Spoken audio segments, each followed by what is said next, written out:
hein.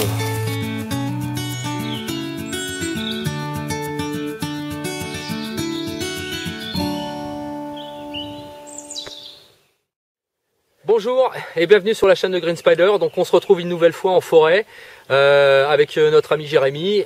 Aujourd'hui on va revenir donc sur un retexte d'utilisateur complet sur le couteau Opinel, le numéro 8, Loutre d'or, dont on avait fait une présentation, si vous vous souvenez, j'avais fait dans la voiture parce que les conditions météo étaient un petit peu particulières.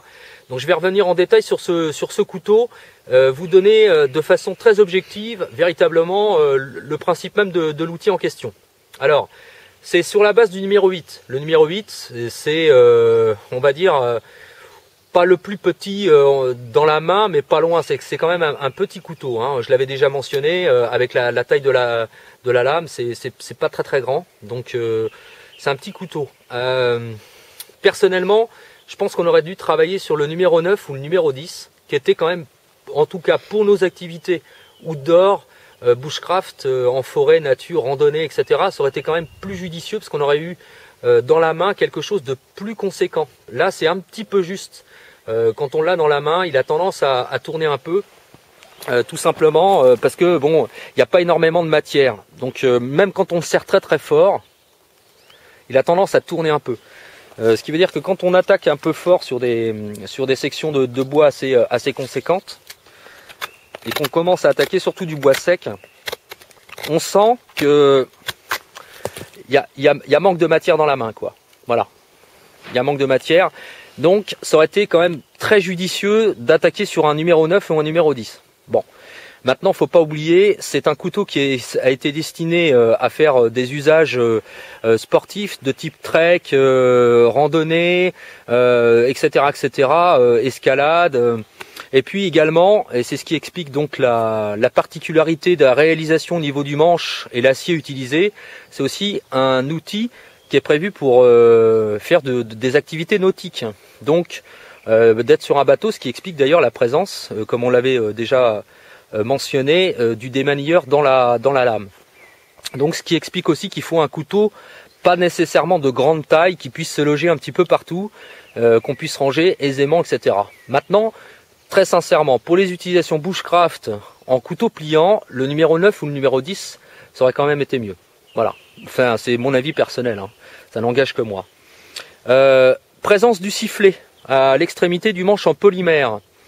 Sifflet particulièrement efficace. On l'avait déjà présenté dans la vidéo qu'on avait, effectuée sur écouvre de nuit. Ouais, sur la signalisation, ça marche très bien. 110 décibels et très sincèrement, c'est extrêmement fort. Ça marche vraiment très bien. Voilà. Manche en polymère, bimatière, avec deux coloris. Alors il y a plusieurs coloris disponibles. Très bon. Le revêtement est très bien.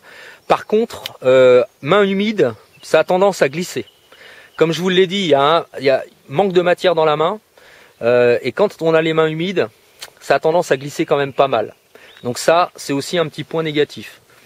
Bon, maintenant, c'est pas rédhibitoire, mais il faut y penser. Pour le reste, au niveau du système Virobloc, cher à la marque et qu'on retrouve sur la quasi-totalité de la gamme, c'est sans grande surprise. Il y a éventuellement un tout petit peu de jeu à l'usage, mais ça c'est pas réservé uniquement à Loutre d'or. Quand je dis un petit peu de jeu, c'est il y a peut-être quoi, allez, 1 millimètre à tout casser et encore. Mais ça c'est pas réservé à Loutre d'or, hein, on le trouve encore à plus forte raison sur d'autres avec les manches classiques en bois. De toute façon, en serrant un peu plus fort, on arrive à plus avoir de jeu, donc bon voilà. Principe du Virobloc également qui est très intéressant, c'est ce système qui se verrouille donc dans la poche, qui permet d'éviter que la lame ne s'ouvre de façon intempestive.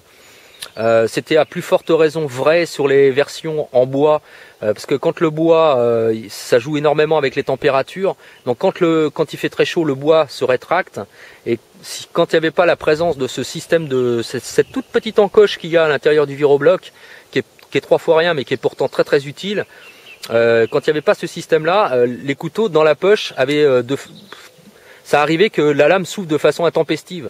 Donc il pouvait y avoir éventuellement des petits accidents. Donc ça c'est plutôt bien pensé. Voilà. Pour le reste, au niveau de l'acier, sans surprise, ça marche très très bien.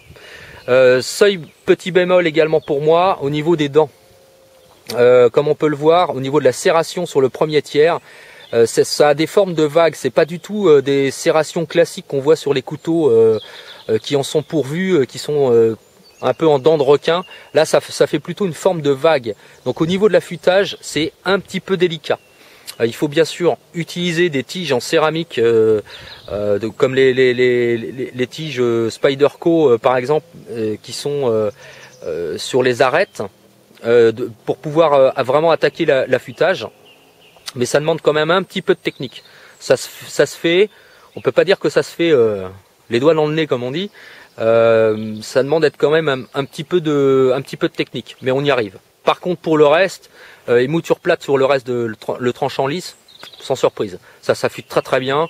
Il n'y a vraiment aucune surprise, ça tient très bien dans le temps. L'acier est bien traité, donc il n'y a vraiment pas de surprise. Voilà. Voilà, je pense qu'on a fait le tour. J'espère que ce petit retexte de ce couteau outdoor, qui restera quand même un compagnon fiable pour vous qui on le destine à des petites tâches, on va dire des choses assez légères, alimentaires, ou éventuellement couper des cordages, des choses comme ça, si on a besoin de faire un petit peu des hérissons pour le feu, des choses comme ça, parce que les dents, par contre les serrations sont particulièrement efficaces pour ce type d'usage. Donc par exemple pour les hérissons, c'est vraiment ça se fait très bien quoi. Donc il n'y a vraiment aucun problème. Donc si on veut faire un peu de choses comme ça, pas de souci. Si par contre on veut faire quelque chose d'un peu plus soutenu, je pense qu'il faudra se diriger vers autre chose. Mais bon, ça veut dire qu'on peut garder ça dans la poche en permanence. On se balade, on veut couper, je sais pas, des plantes, un champignon, n'importe quoi. On a toujours ça sur soi. Besoin de se signaler, c'est efficace. Bref, il se suffit à lui-même. Merci Opinel. Pensez au numéro 9 sur la même base, ou le numéro 10, ce sera encore mieux. Mais bon, c'est jamais que mon avis personnel. Voilà, j'espère que ce petit retexte vous aura plu. On vous laisse en compagnie de quelques images qu'on va avoir l'occasion de vous montrer ici ou là, avant que la nuit ne tombe définitivement, parce qu'il est quand même assez tard. 21h13, 21h15, on est le 10 mai, donc voilà, on va se dépêcher un petit peu. Voilà, merci à tous, merci encore à tous les abonnés et les nouveaux abonnés qui s'inscrivent. Merci encore de votre soutien. N'oubliez pas de continuer à partager, etc. Si vous avez des questions, des commentaires, n'hésitez pas, c'est toujours en bas que ça se passe, ou par message privé. Je vous dis à très très bientôt pour une prochaine vidéo. Et d'ici là, comme toujours, carpe diem et portez-vous bien. Salut. Salut.